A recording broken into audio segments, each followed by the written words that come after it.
Good afternoon to you all our dear viewers. Welcome to the first edition of our very first online training. In the morning, we had physical training at our main workstation in Namave. So we also thought of it being so important for people who may not be able to access us physically, also be able to have us online. Let me hope you are all doing well. And today, I will be hosting a colleague of mine called James Isaac, and we shall be taking you through a very crucial topic in aquaculture, which is fish health and growth.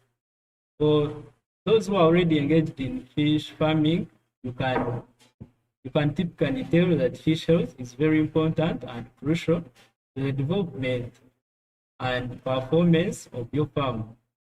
So don't miss out on any point and stick with us up to the end as we take you through this important topic, which is fish health and growth. I think I didn't introduce myself. I am Xavier Peter, and I am also part of the Planex Aquaculture Center. With the interest of time, let me allow my colleague to step in, and he'll be taking you through some of the key concepts that we have in fish health and growth. Mr. James Isaac, please step in and take us through this important part. Thank you very much, Xavier. I'm glad to be hosted here. Thanks for everyone who's out there in the comfort of their offices and homes, or on the boat somewhere, rowing to the farm to feed. My name is Isaac Chamsi, like my co-presenter stated, and I am head of aquaculture support, Planex Aquaculture. Like as Frank put it, this is our first ever online training. I'm glad that it is receiving a high reception already from all of you out there. This month we are going to do a great topic that is fish health and growth. In our earlier presentation at our offices in Mountain, people were shocked down that fish can even fall sick and fish also has diseases. Someone frankly said the disease malaria was really fun. So to start with, we'll go through our topics for the day and our outline. Because want to know about Planex, we're going to learn about the fish health. Then we shall also see fish health and profitability. Then we shall see the core, the three pillars, and that is the fish, the environment, and then the enemy, which is the pathogen. We shall also look at nutrition, fish health. Then we shall summarize and have questions. To start with, Planex the group of companies, but specifically today we are discussing Planex Aquaculture. Planex Aquaculture Planex has been in existence, for around since 2009, and we pride in our values, and that one is good excellence. We believe that what is good for the Ghana is good for the goose. What is good for the US citizens or what is good in the US should apply in Uganda or in East Africa. So whatever we do is to the global standards. Whatever we do is aim to hit that mark of global standards. Then we also have pride in the value of joy. We are always happy, have happy faces around the planet. If you ever walk here and you do not find a happy face around, probably you walk to a wrong place. And also, we value that our farmers should have the same message at Orange. Last month, we had a training on environmental sustainability, and that is part of our value. We treasure the planet, and we believe that whatever we found that was left by our forefathers, we should either leave it better or the same for our future generation. Then we believe in partnerships with your partners, and the partnerships we also make. For example, our number one partner is ADM, Animal Nutrition. They are globally and internationally recognized as the best. So our partners are meaningful, like you are our partners, and they are meaningful to us. We believe in innovation, and we believe in making aquaculture productive. So today we dive into the first ever training, and our thing is fish health. What is fish health? Fish health is fish health basically also rhymes some of our products and services, because whatever we do is it is in relation to those. Some of the products we have. We are the exclusive distributors of ADM, Animal Nutrition. Then we are, like I said, that is a renowned fish feed company. Globally, it is known for its protein nutrition. They are best at it. So we pride in associating with them. So we do feed those who are associated with us know that we have dealt with Laguna. Then apparently we are doing a series from the same company. That is ADM. Other services that we do, we have an aquaculture support center. I think it is one of the first in the country, if I'm not mistaken, that is inspiring and educating, and of course supporting fish farmers all over East Africa, but Uganda specifically.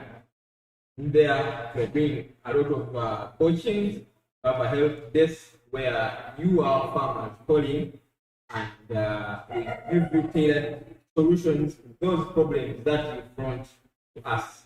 Then we also do farm audits, farmers that whose farms are not doing well, or those whose farms are doing well but they are not sure. So we come on ground and help you, give you an audit and find out what the problem is, where do we need to do better, and all that.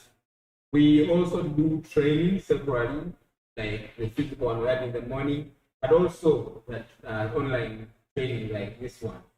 So get tighten your seatbelt if you're on a boat, if you're in a taxi, do the same. If you're in the comfort of your sitting room or office, please just keep focused on this, our journey of fish health and growth. To start with, fish health is just the overall physical and physiological state of fish. And if the fish is well, if the physiology is okay, can swim well, can respond to nutrition, can digest, then that is typically a healthy fish. And if it is contrary to that, then that fish will become unhealthy. Just for a layman, it's just a state of being free from illness or injury. That is a need of fish. But it is also the same for human beings. There are various checks that we put into consideration for farm fish health, and one is physiology. That is the state of functionality of different components of the fish body. For example, from the anatomy and how it complements the endocrine system, how it complements the digestion and other aspects. So it is key that you make such checks of the fish, if it is stressed, what are they, all that is encompassed in the checks of fish health. Then the resistance to disease. If your fish has the ability to resist disease, your fish has the ability to fight its own battles aside the aid of antibiotics. So it could be a check of fish health. If it can fight a certain outbreaks, then that fish would be rendered healthy. But also the stress levels. If your fish after handling can sustain its health or its state, without being too stressed, continuing to feed well and other aspects, then that fish would be really healthy. But if it is contrary, then you need to do some check. Now, going forward, brings me to the next slide of the factors affecting fish health. What comes to mind out there when you look at this slide? There are three components we are seeing in here. There is water quality, there is nutrition, and then there is the disease. All these affect or tell much about the fish health. When the water quality is not right, then your fish health will be compromised. Then if your nutrition is also not right, you're feeding poorly or you don't feed the right proportion, then this tells much about the fish health. Likewise, the disease that has been identified or that has attacked, then it will also render your fish not healthy.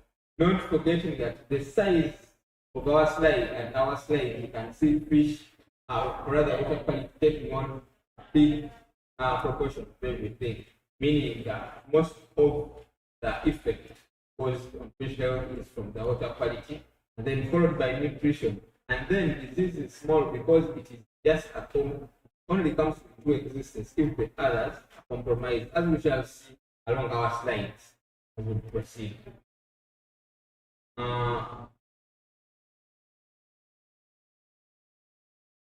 This saddens me. This morning, I had to include this in our presentation. This morning, I received a phone call from Julie. She's one of our fish farmers, a good customer for that. She had just been into aquaculture for like a year now. Just yesterday, she woke up to find close to half of the fish is stocked dead. This is a bit saddening, even expressing it here, because that is a lot of money wasted, a lot of money lost. What does it tell to us? That first, the story is really started 1 year ago with us. She stocked around 10,000 fish in her pond. And then to give you also a glimpse that we made all the calculations for the stocking rate to be right. And then the feeding was also right because she had around spent 6 to 7 million just on feeding her fish. And it is just 6 months down the road after stocking that has lost half the number. Yes, that's around 5,000 to over 4,500 or just 5,000 fish have died in just a blink of an eye. Julie was expecting to harvest in 2 months, and this sudden occurrence has hit her. So I thought it's wise to present it to us today. It's sudden, and it also speaks much about how fish health could affect your profitability, how fish health could affect your farm deeply. To start with, this gives implications on the farm. What could this cause to be as a farmer, or what could it lose? Rather, what could it cause to Julie as an entrepreneur and as an environmentalist? One, Julie lost fish in form of biomass, and that is money. Remember in all our earlier presentation, whoever was attended, and those that have not attended, you should know that when you get hold of stock or biomass stock in your fish, that is a fingerling, not a fry, whatever you use stock. This is being fried, it becomes your money. So whatever you lose, money. Julie also lost feed, consumed feed because she had rather taken a lot of time feeding, taking care of them. So also it takes us back to the aspect of FCR. If Julie is now to calculate the FCR, she will not exonerate or leave out this consumed feed. It will be part. So you will notice that vis-a-vis the feed consumed and that and the biomass harvested, they will not really be in rain. So it is important for us to understand that fish health is key. Julie also lost 6 months of waiting on harvest, and it was maybe only 2 months to be happy. So what is be happy? Then she loses it in a blink of an eye. Then Julie also lost a lot in terms of labor. People was employing people at the farm, she was employing people to take care of the stores and everything. All this was lost overnight in terms of the losses, like seeing the fish floating on the waters. Then in terms of the environment, Julie is very keen to the environment, but today we are seeing that dead fish probably polluting the environment. She did not know what to do about it. It was all in a dire state, helpless, trying for the money she lost. What does that teach us? That fish health has a direct impact on our profit and on our fish growth. This then brings us to the core of the presentation today, and the solution. Of course, there are 3 pillars for fish health, and these include one, that environment, which is key and variable in this matter. Like we shall see along the way and discuss it quickly. Shall see that if you have flow currents, if you have poor water hygiene and farm hygiene, then if you have poor water quality, you have your farm location was not done well, then all the contact with wild fauna and flora is all affect these other 2 aspects, and that is the fish in terms of age, in terms of stress responsiveness, and in terms of higher susceptibility to the disease. If your fish is young, you know it is more susceptible, and if it is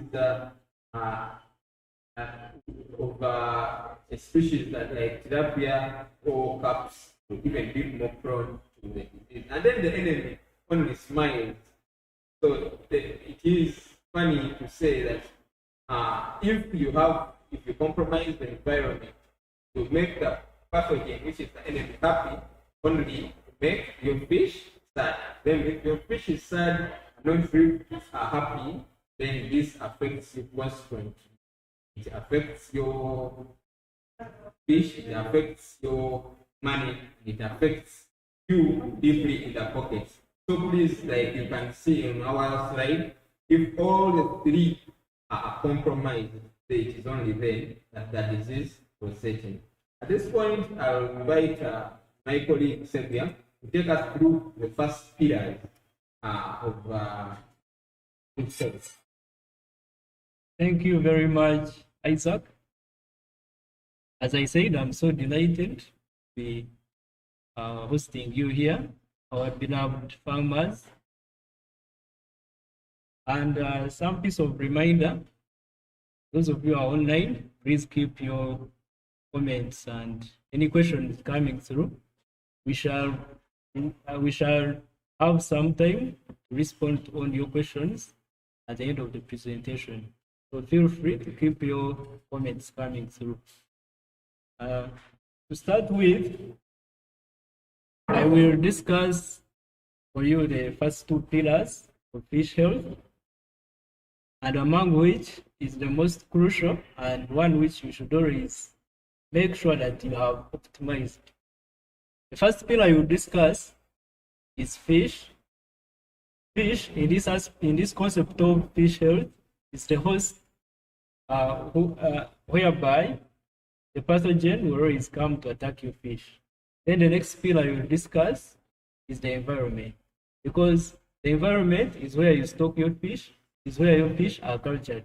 So directly, your environment is in interaction with your fish, and in such a way, the environment, in a way that in case the environment is compromised, then the health of your fish will automatically be compromised.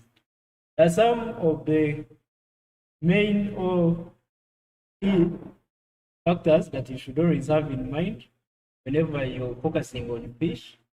You should always try to understand what fish are. Can you identify your fish? Can you at least be able to name your fish? Can you describe different kinds of fish basing on some features like color? Of recent, there was a scenario whereby my close friend and a farmer called and told me that she lost incredible money because of the same case. She didn't actually know the kind of fish she was stocking. Initially, she thought she was stocking Nile tilapia, and towards the harvesting stage, she came to realize that she had been frauded and she didn't have Nile tilapia. Instead, she had tilapia zilai. So it is very important for us all to understand what we are rearing. These are like your little babies, so you should always make sure that you understand them. And understanding them doesn't just stop at physically identifying them. It also goes to understanding their behavior. And whenever you come and you're feeding, maybe you're doing sampling, you should be able to study their behavior and be like, this is not the normal behavior portrayed by my fish. Yes, I have to change something or something is not going right. About fish, I have listed down some of the key concepts to always understand in order to fully comprehend what you do. You should be able to distinguish between different kinds of species and their requirements correspondingly. We have different kinds of fish. For example, in Uganda, the mostly cultured fish in our farms, we have Nile tilapia, catfish, and to a less extent, we have carps. So at least you should be able to identify and be able to tell catfish from Nile tilapia basing on some features. Then, of course, we also have to understand the anatomy of our fish. Anatomy ranges from the original component of any organism, which is the cell, then tissues, organs. Then again, how do those organs connect to each other, form a system? I am, in case you didn't know, I am delighted to as well inform you that organs don't work independently of the other. At one point, they have to interact, and this forms kind of a system that broadens up to form an organism. So all that brings us back to the full anatomy of our fish. And it also encompasses the skeleton of our fish. Can you be able to tell the skeleton of the fish? How much you're rearing it? Then also, fish have different adaptability. Fish, depending on their kind and their quality, they always have different adaptability levels. For example, where catfish may survive, Nile tilapia may not be able to survive. I have seen catfish being able to thrive and survive in pretty dirty water, where I don't think Nile tilapia would survive. So this is the concept of adaptability, where the environment in which you're rearing your fish should be able to favor the fish to survive, depending on the ability of the fish to survive in that kind of environment. Then we also have different kinds of fish that we rear at our farms. And always we stock fry. So you should always ensure good quality of your fry before you proceed to stock. You may ask me, how can I know? I am not an expert in aquaculture. But in different regions, sub-counties, districts, we always have fisheries, extension officers. So these people always be helping you to at least recommend or help you identify good quality seed that you can stock at your farm. For us to fully comprehend some of the common species of fish that we stock at our farms, I thought of it to be very important to at least help you understand in the concept of fish health how Nile tilapia and catfish may be well adapted and well suited for them to be cultured at your farm. To start with, Nile tilapia, which is as well scientifically called Rheochromis niloticus. This fish has relatively high resistance to disease, and that makes it suitable for us to culture at our farms because we believe it won't be easily attacked and affected by a certain disease. And it also easily reproduces, and they lay eggs in tremendous numbers, which will help you boost the production. Then they are also easy to feed. You won't have to like dive in water and maybe swim and open the gap of your the gap mouth of your fish to feed them. You always feed by response, by way of broadcast, and always ensure to have the best feeding practices. The previous trainings we have had, we have fully helped our farmers understand the basics and the main principles behind proper feeding of fish. Also, this fish is highly tolerant to fluctuations in water temperature and all other water parameters. So this fish is ideal for it can testify. And then let us now talk about catfish. Catfish also has its features which make it suitable for culture in our farms, among which is it has ability to easily convert feed which is fed into fresh. So this means that you won't be wasting too much feed feeding the same fish which may not grow. Then again, it also has ability to breathe external air. We all know that fish survive in water. That's where they extract their oxygen.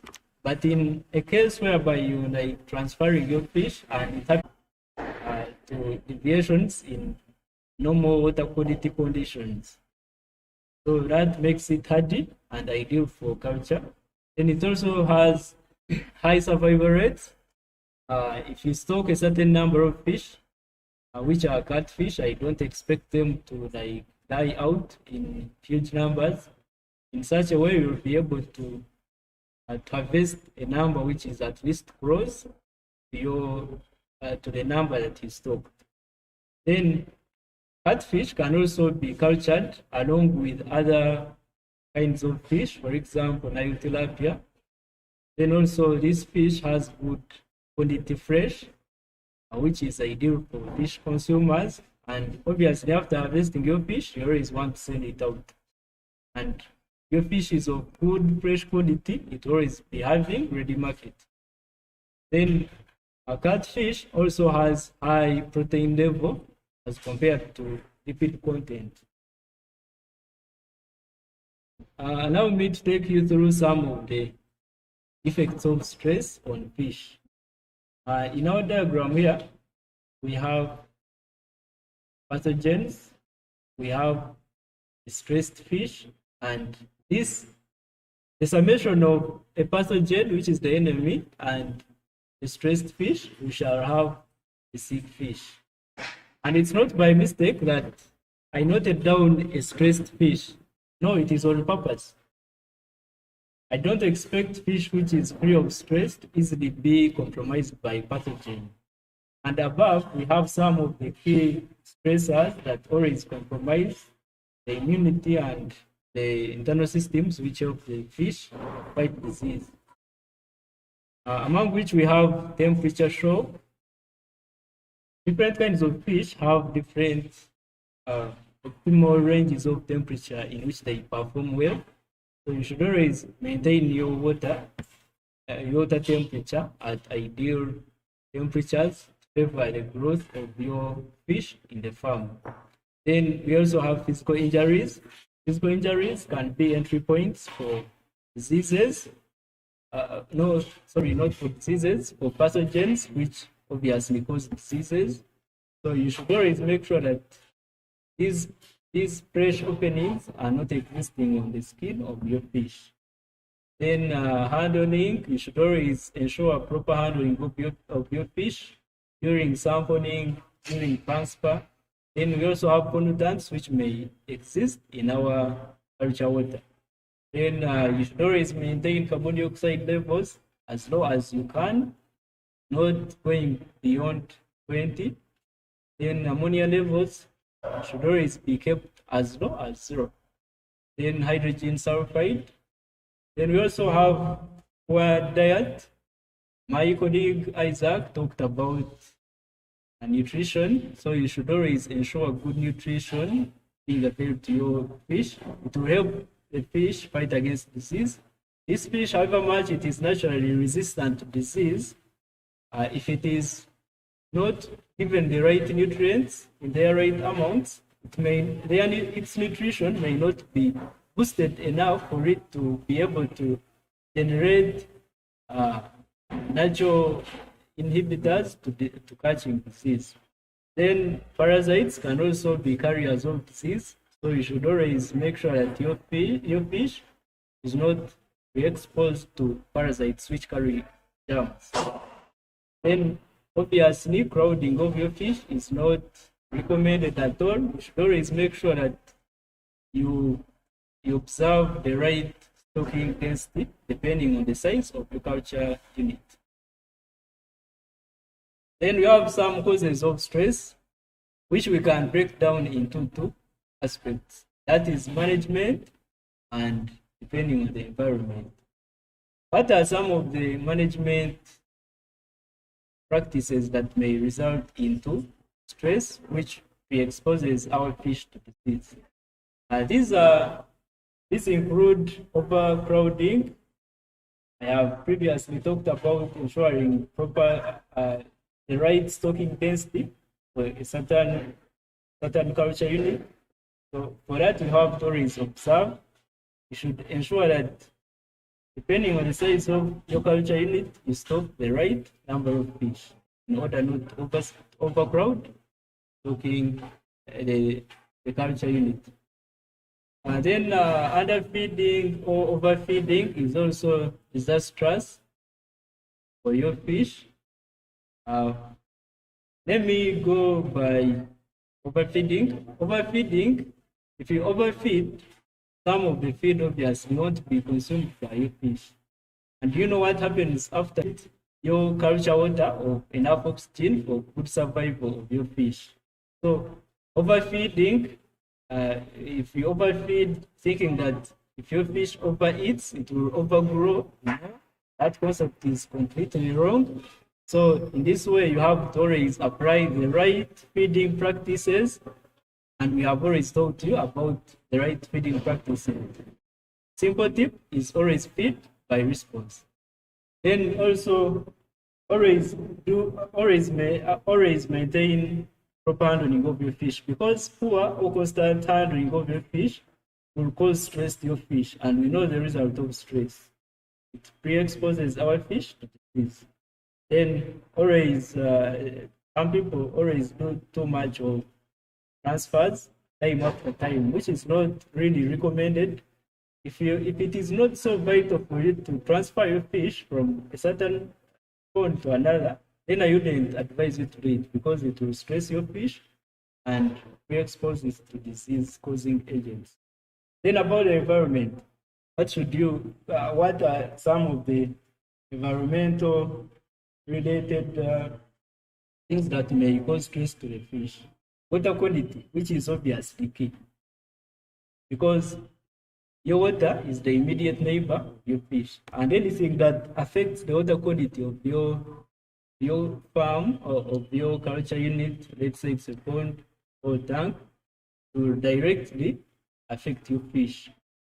Then exposure of your fish to disastrous chemicals obviously also cause stress to your fish. Then parasites and predators. If you're not observing proper biosecurity measures, For example, don't have a fence, you don't, anyone can just enter your farm. They may be carrying some parasites, some germs which may cause disease to your fish. Also, the same case with parasites, maybe like snails, some other kinds of parasites, they also carry disease-causing agents. Then environmental changes also cause stress to your fish, and the result is making your fish susceptible to disease. This leads me to pillar number 2, which is the environment. And my friends, if I can help you to simplify maintaining health of your fish, this is where we are. Ensuring that your environment is in check will help you to easily maintain good health of your fish. And when we talk about the environment, we don't mean the atmosphere. No, know that we look at what surrounds your farm, what is the source of the water you use at your farm. We look at some of the plants and animals which are in touch with your culture animals, which are the fish. So all this forms the environment in which we have our fish culture. These are some of the challenge questions that I may pose before you as we carry on. Of course, I've already talked about all this. That is, the water, is it of good quality? Can you clearly tell that the source of your water is of good, it is not compromised? Then are the economic activities taking place around your farm not compromising the water quality? And then about the environment, if we are to comprehensively understand what our environment will be, it will be the water in which your fish is stocked. And I will re-echo this. Always make sure that the water in which your fish is cultured is of good quality, such that you won't be causing stress to your fish and re-exposing it to disease. Then the physical and chemical components of your water also matter. For example, water has many components. You can talk about dissolved oxygen, pH of your water, name them. So all these form the environment in which you have your fish. Then we also have the catchment area, which is typically the place or the water source you use at your farm. Can you truly tell that the source of the water you use at your farm is good enough not to compromise the health of your fish? Is it coming from a place which is always littered with wastes and chemicals which may cause stress to your fish, or even as well carry pathogens to your fish? Then the hinterland, this one is basically the surrounding, everything that surrounds your farm. You can talk about all the activities that take place around your farm. Maybe there are other farms, then maybe there are some industries. But roll it up, the most important concept when it comes to the hinterland for you to understand is, are the activities taking place in this area where you have your farm not causing any compromise on your farm? For example, are there some oil spillages that are drained into your farm?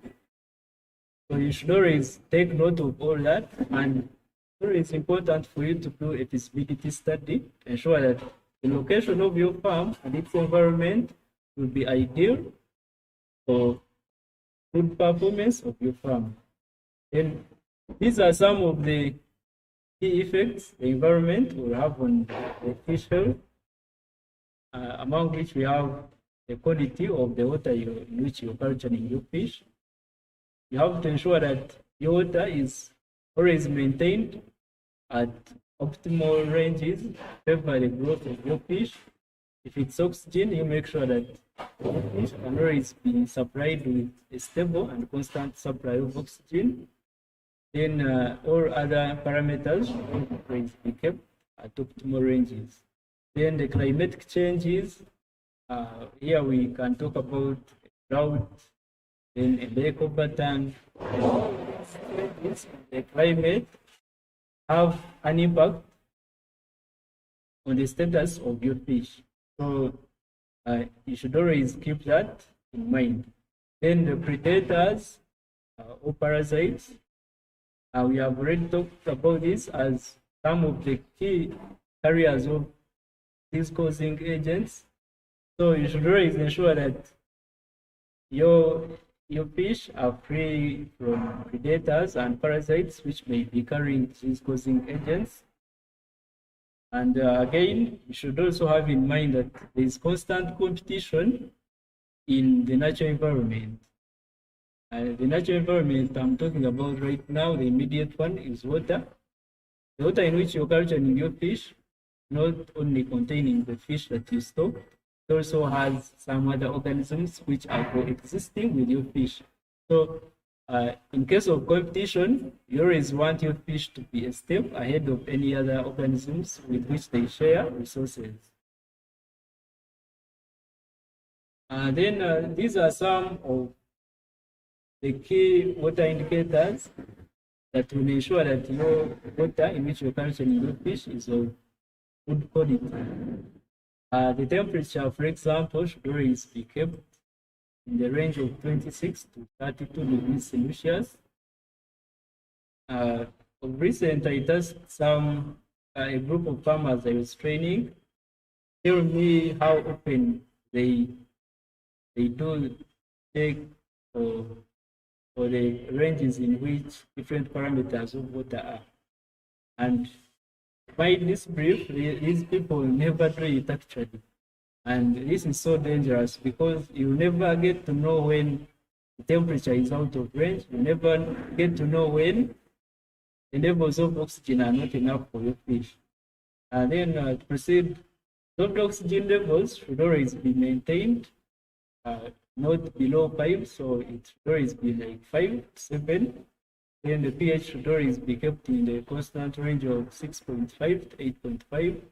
Ammonia, you should always make sure that there is no ammonia in your culture unit, because a small amount of ammonia in your water, so little enough to wipe out all your stock within 1 day.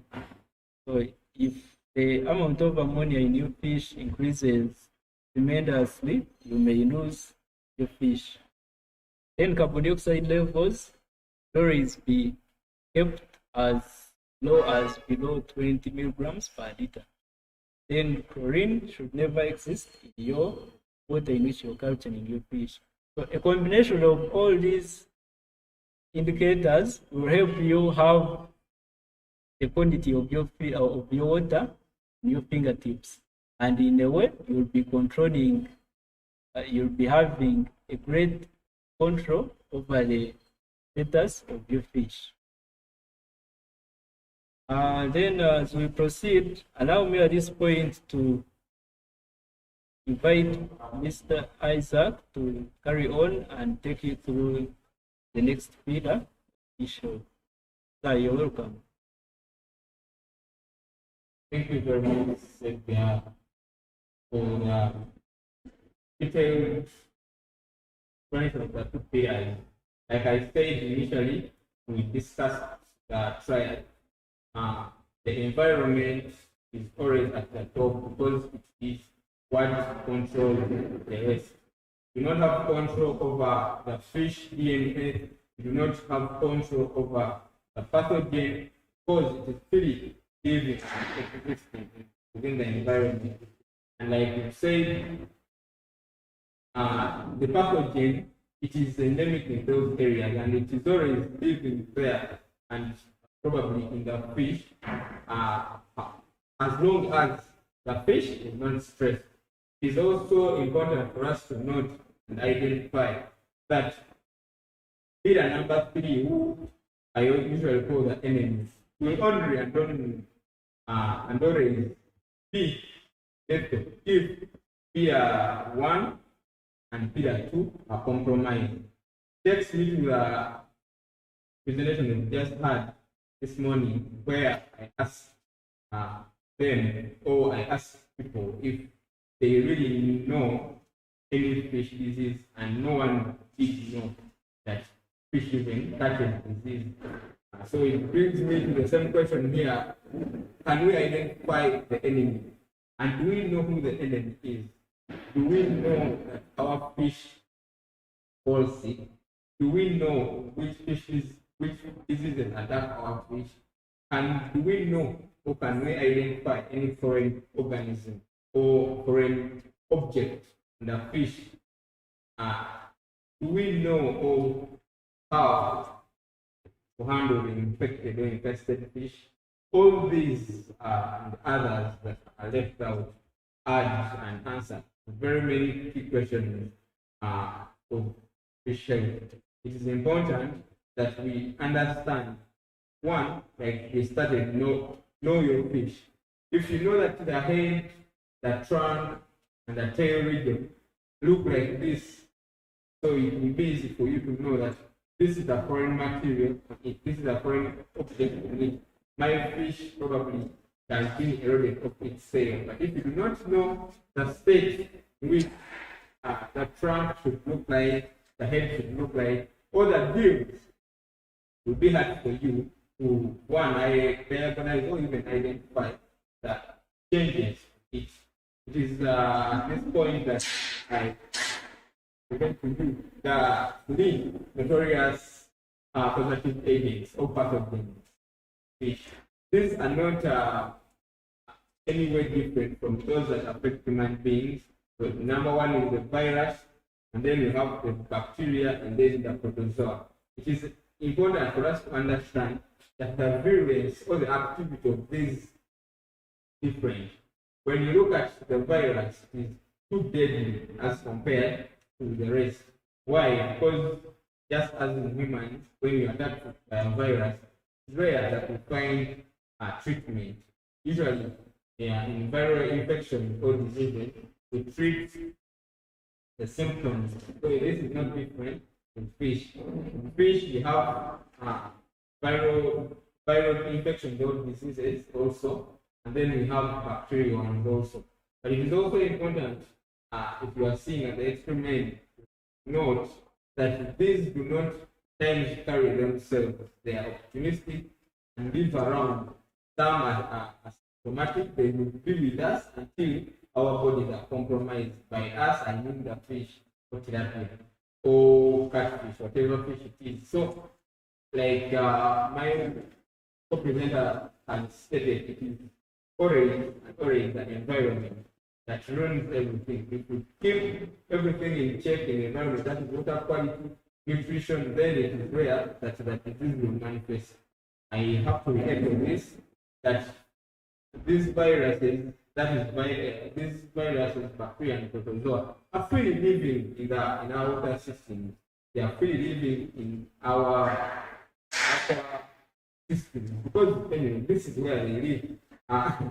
Some of them is their endemic homes, but they only cause harm if, one, the host is compromised, and the host is going a fish and the water system. If the water has a temperature that favors them to attack the fish, then it's only then that they will attack. If the pH favors them to attack the fish, it's only then that it will attack. And then other factors like handling, like I said, if your fish are affected in a way, they have wounds, they have lesions and sores around, that will be a good portal or an entry point for the pathogens, either to multiply around because they will eat their cells and enjoy it, or it could be a portal that will lead them to die. And then we have parasites. These are the carriers of all these other enemies. The parasites are equally enemies as the pathogens, because these are entries to, rather, these are holding on to the bacteria or the virus or the pathogen that will eventually attack our fish. I am happy to also tell you that you could be a parasite yourself. You could be the carrier of these pathogens. So it is important that we keep utmost biosecurity in our farms. We keep utmost care and shield of pests coming into our farm. Let us cultivate a culture of training our pests of biosecurity. Only then shall we fight the enemies. This takes me to the various diseases that we have from the enemy. One, we have the viral disease, and that is the TB. This has been recently has just come through, and it thanks to some researchers that have tried hard to fight it because it had become a menace in Lake Victoria. This is TB, the Lake Victoria or the Tilapia Lake virus. TB is very lethal, and like all viral diseases are, TB affects the organs as compared to other bacteria. TB or Tilapia Lake virus affects the liver, it affects the spleen, and it affects the kidneys. All these benefit humans or other animals.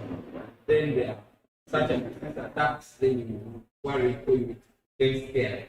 You have to be cautious, just not to let such viruses or enemies attack our fish. The affected parts, like I said, is the liver, and they are usually the several important organs. Then the damage usually is the inflammation of such organs.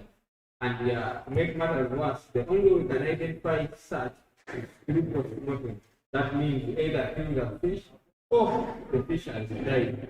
That is the only way we can tell that or we can diagnose such a disease. Then the signs and symptoms usually cut across is reducing feeding. That is the first time you start to notice that my fish is probably not well. But that is not an indicator enough for one to know that it is probably TB. Then there is lethargy, your fish is weak. Then there is loss of weight, because most of the time we are infected or we are infested by certain parasites or pathogens. We tend to lose appetite, and then our body cannot live by itself. It starts consuming all the deposits, so we start losing our weights. And then the other key that is really important is normal to find a dead fish if there are fingerlings, one or two. It is quite a normal occurrence. But if it is persistent and it is increasing, then it makes alarms. What happens if in case you find all these, what do you call as a trained or technical person to handle it? Usually there are those that are specified or they are they know fish diseases. You cannot tell that is TB until such a person comes through. Then the bacterial diseases, like I said, even in humans, there usually many. Even here we have those that are notorious. For example, streptococcus. Then you have the Rhinoceros infection. You have Edward. Then you have the pulmonaris disease. All these are caused by a bacteria, and like I say, they are freely occurring in our waters. However, at a rate that is manageable. If you do a sample and you find that your water probably has a lot of E. coli, mean it will mean that we have. It will mean that there is a lot of infestation. Probably, then the water is really poor quality. So what do you have to do there? Is either you check on the stream where the water source is. Probably there is sewage around, or there are dead composing features around that are prompting such such occurrences of E. coli, and that is ecological. Then you will come on building and building until you see these other parasites or these other pathogens or enemies. Then the signs are the same. However, we have the damages that is usually white spot. Most of us are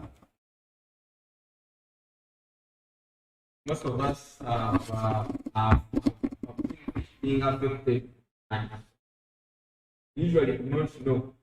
This is just the guiding principle that if it is a protozoan, if it is a protozoan, you anticipate it is either E. Osciasis, examiatis, or trichotillomaniasis. Trichotinas and E, Omalphilis are usually big signs.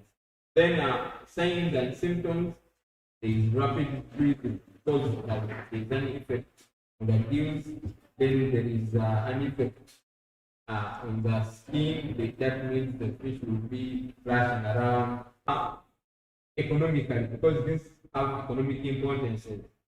Like we discussed, your fish stocked, your feed fed, and the water quality. All remember that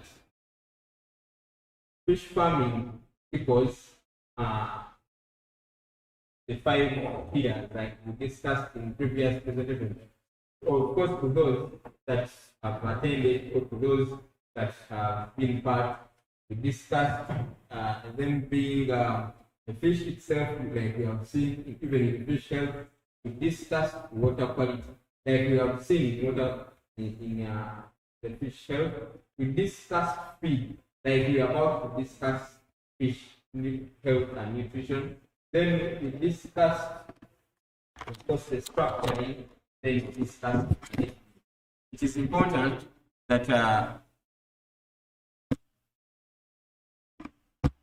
just as much as everything, or just as much as fish could be affected, all stems from these things that we have stated this afternoon. And right about now, I will dive into nutrition and fish health. And it is important that we understand that fish health equals fish health equals good food, and then good food means a nutritiously balanced feed, high quality ingredients, and of course proper feed management. You do not usually have control over the nutritional composition of the feed. That you leave to the manufacturer and then a trusted source. What you have control over, though, is the proper feed management.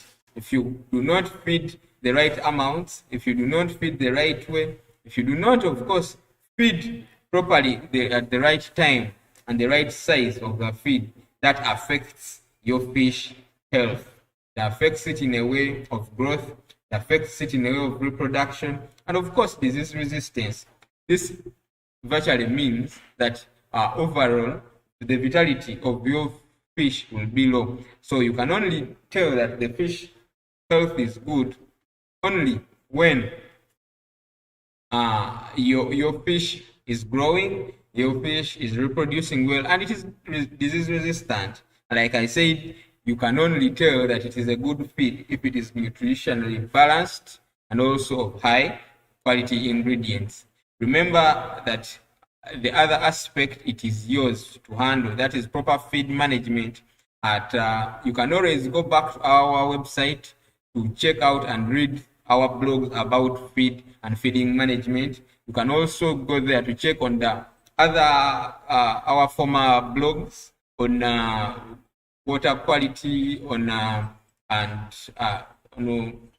bio security, and all the rest you need to understand this that will aid your fish health production, or your fish health in your fish health rather.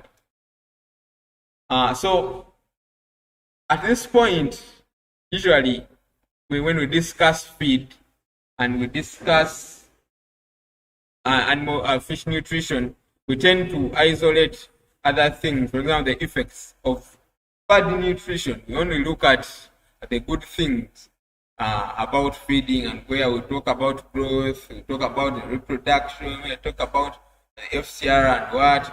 We tend to ignore these aspects which are very key on fish health. And number one is malnutrition.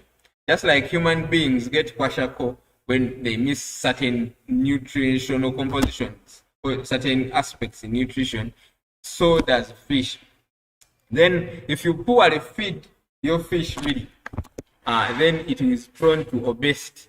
And of course, fish does not have gym where it will go and cut fat or what. So it will only affect the market.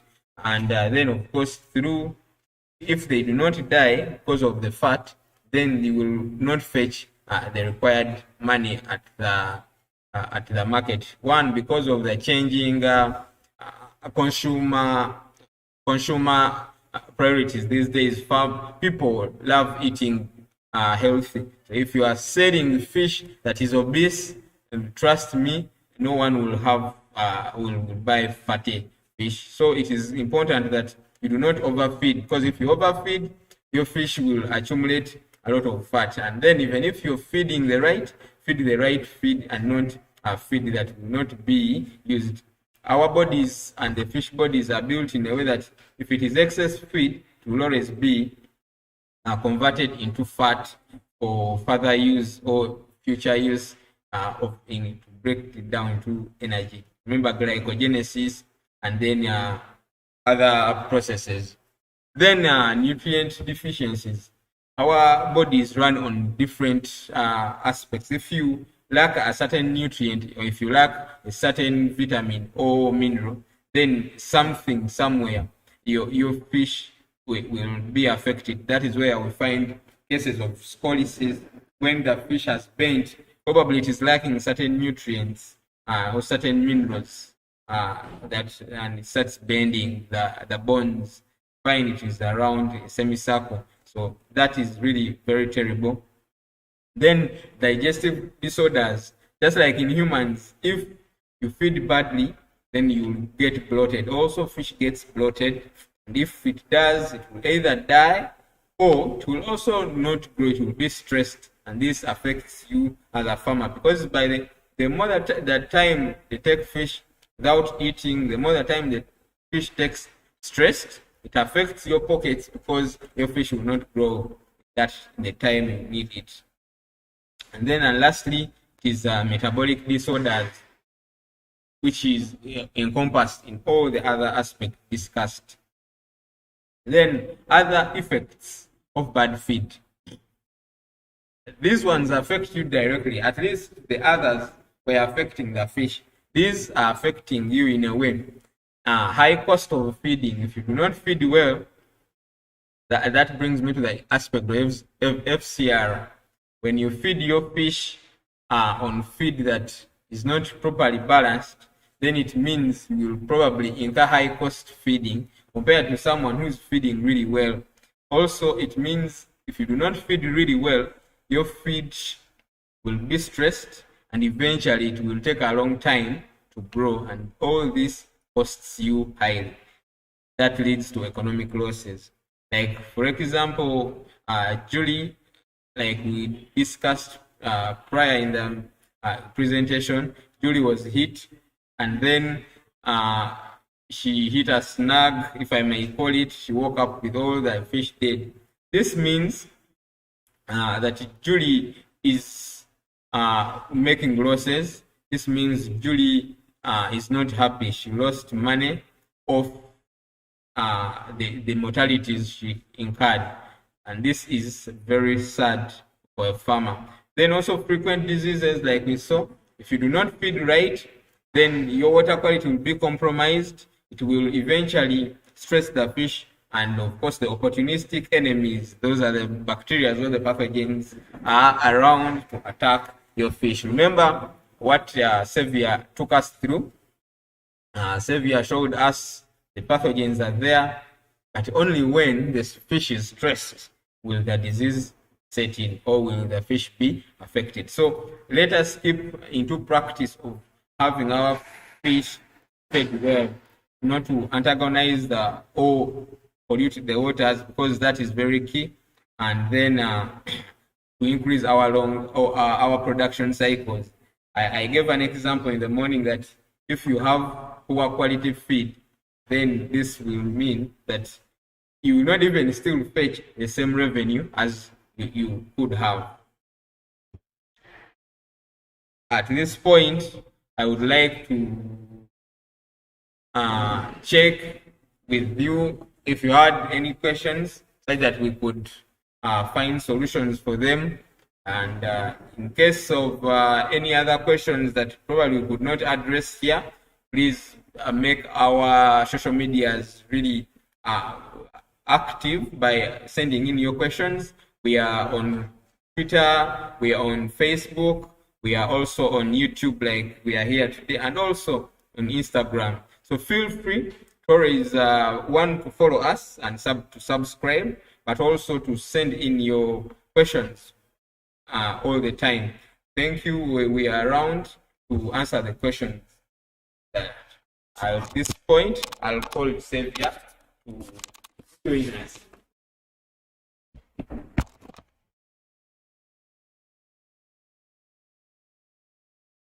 Thank you, sir, for such a wonderful presentation. And I hope our dear viewers have been able to learn enough, at least help you to all carry on with some of the best practices you can use to inspect the health of your fish. Maybe just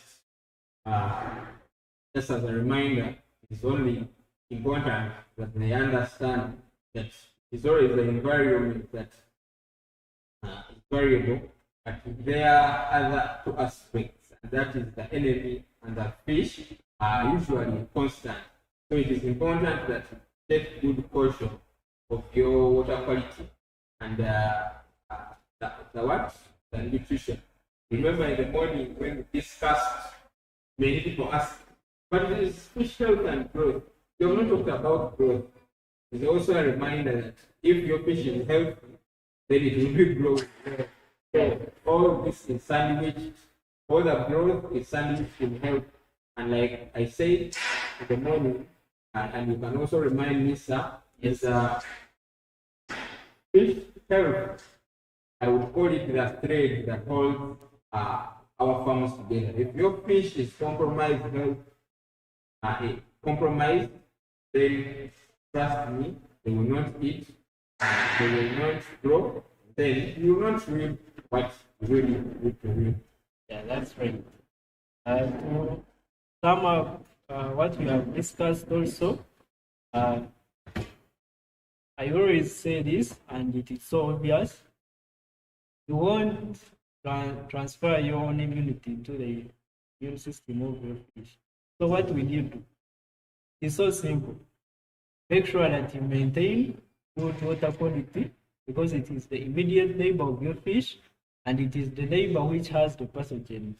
So always ensure that your fish are being cultured in a good environment, which won't re-expose them to these causing agents.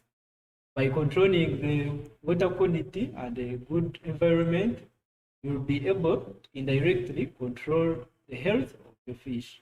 So that is that is simple concept you can always use to ensure good quality and health of the fish. Do you have any last regards? And as well, your comments are being responded to by our management system.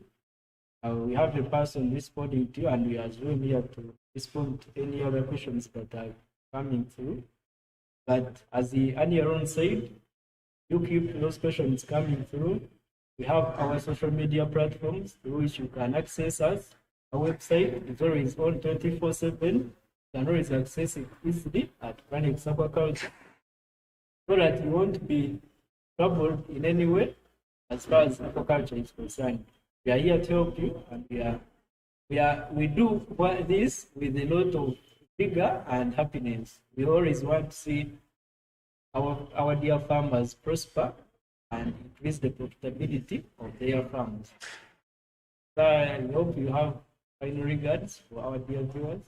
Maybe our thank everyone to subscribe in and then join us through presentation. For the big planning, we are translating also on our schedule every month. So we have an online presentation. Of course, not in isolation, we should have still keep the fifth one, but we also keep those comments coming. We send in your evaluation, then I'll be happy to respond and to make this better. With me and the team, we are promoting and making aquaculture productive. Thank you. Good afternoon. Good afternoon to you all, our dear viewers. Nice day.